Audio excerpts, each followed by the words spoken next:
Shine a light on education in the country now. The Learning Trust says that South Africa's inequality is systematically entrenched by unequal education.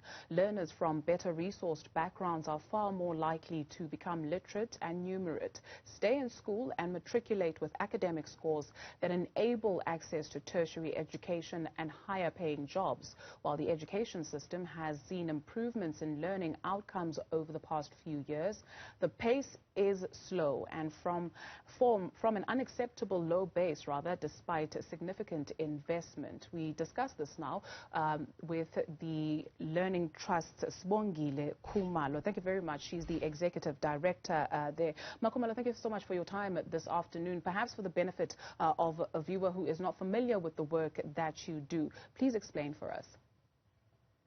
Thank you so much, Dudu, and good afternoon to all your viewers who are not being load shared at this hour.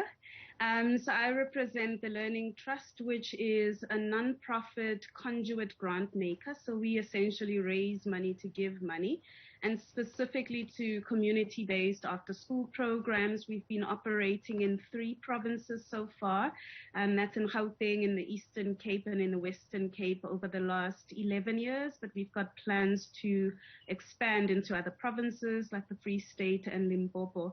And in some cases, like in the Western Cape, we very closely work with the Western Cape government. They have a specific office there called the Youth and After School Program Office. And so our job really is to support the education system.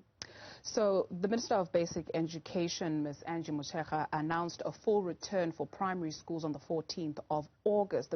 The department also gave an option for exemptions to apply where people might not be able to get back into the classroom because of large numbers of learners. What can you tell us about the situation in terms of people who have been able to go back to school and those learners who are still not back in class?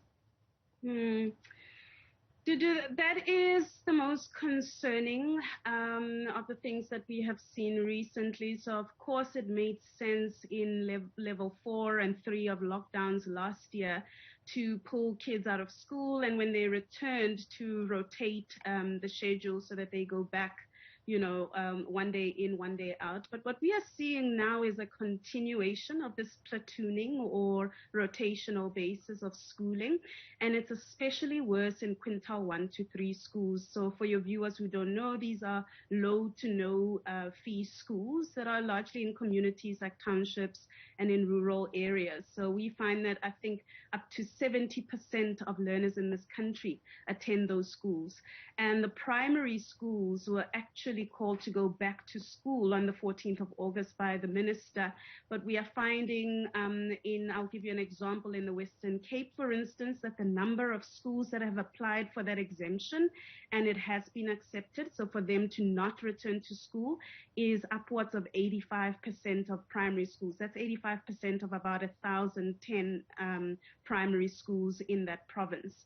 There are indications that this may be worse in high schools. So everybody has been platooning except for grade 12s this year and last year. We don't have the numbers yet for high school. We also don't have all the numbers for other provinces, but the Western Cape is an indicator.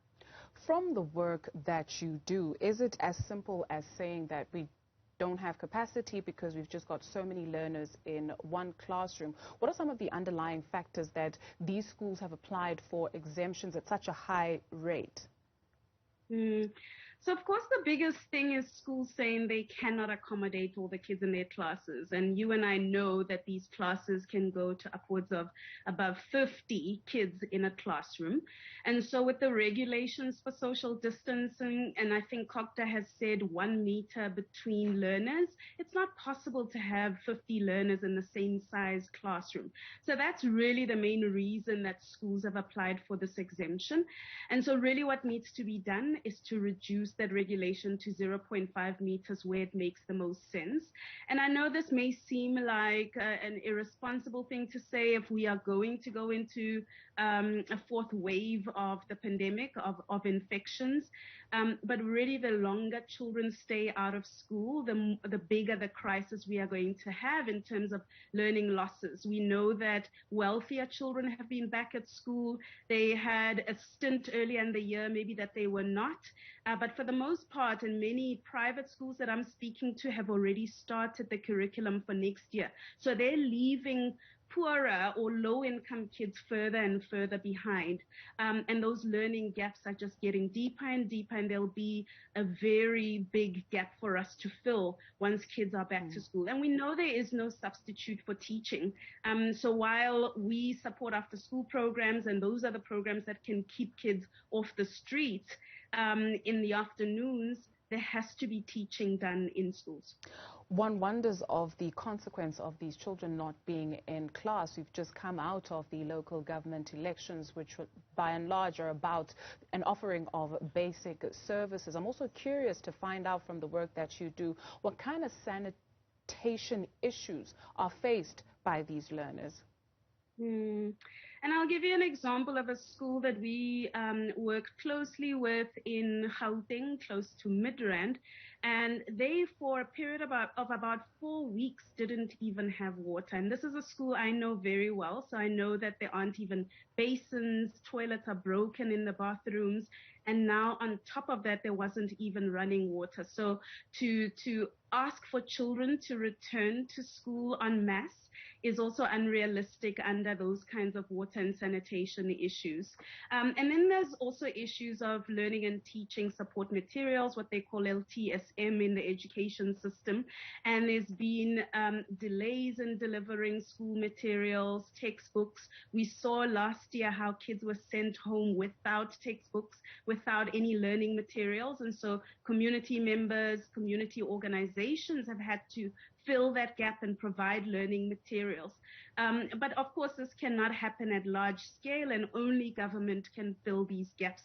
And so a return to school with water and sanitation, with the right LTSM and a teacher in front of the classroom is essential.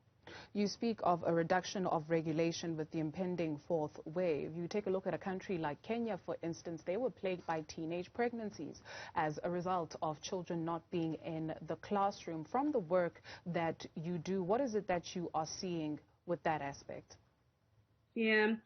We are seeing, and it was reported a couple of months ago, if you will remember, that between 500,000 and 750,000 children have actually not returned to school this year. And this is a stat that was drawn from, March earlier, much earlier this year. And so that situation might be even worse. We've seen the great numbers, very concerning numbers, of young girls of 14 years of age in just Gauteng province who had fallen pregnant since the beginning of the pandemic. So really a big crisis on our hands here. The kids that have not returned to school, what's even more concerning is they are actually untraceable. We don't know where kids are ending up. It's not that kids at large numbers are moving provinces and that's why we can't track them, but it really is because kids have just not returned to school. And it doesn't make sense when you and I can on a Sunday at 2 o'clock go buy alcohol, when you and I on a Friday evening can go out for dinner and not be social distancing. The kind of socializing that we've been seeing, it doesn't make sense for children to not be back at school if the reason for that is infection rates increasing. It's such a scary picture that you paint. I'd like to perhaps go back to a point that you make about, wealthier pupils going back to school as opposed to those who are not. Can we afford to say that in a country like South Africa? I ask you because I know a number of parents who refuse to put their children through, schools that are not private schools, if you will, but they sacrifice a shoe. They sacrifice basic things that they need because they'll tell you that I will not put my child in anything less than a private school, if you will, because they don't believe in the education system of South Africa. I guess my point essentially is, can we still afford to divide education in South Africa and privatize it, if you will? You know, there's already a burgeoning kind of private sector in South Africa. So of course the expensive private schools that are traditional that we've always known, but also the kind of low band of private schools. But those are not going to accommodate the 13 million children that we have in South Africa that need to be educated.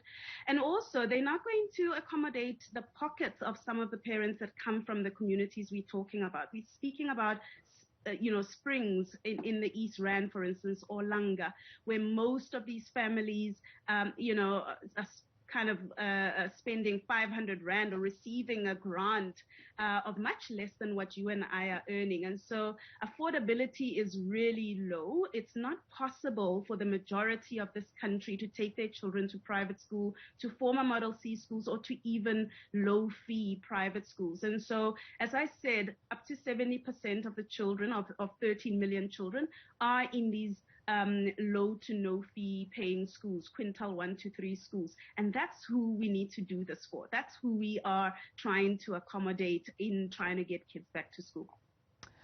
Sibongile, I'm curious, what is it that these children are telling you? Your assessment in terms of their outlook, not just for their lives for this country? You know, it depends which children you're talking about. We're talking about a range of children from grade R to grade 12. And if you're speaking to a grade 2 child, all they really want to do is to be in school, to play with their friends, to be with their friends. And so if they cannot do that at school, they are doing it for sure on the streets. And so if you walk out into the streets of Springs on a Wednesday morning, you will see children crowding.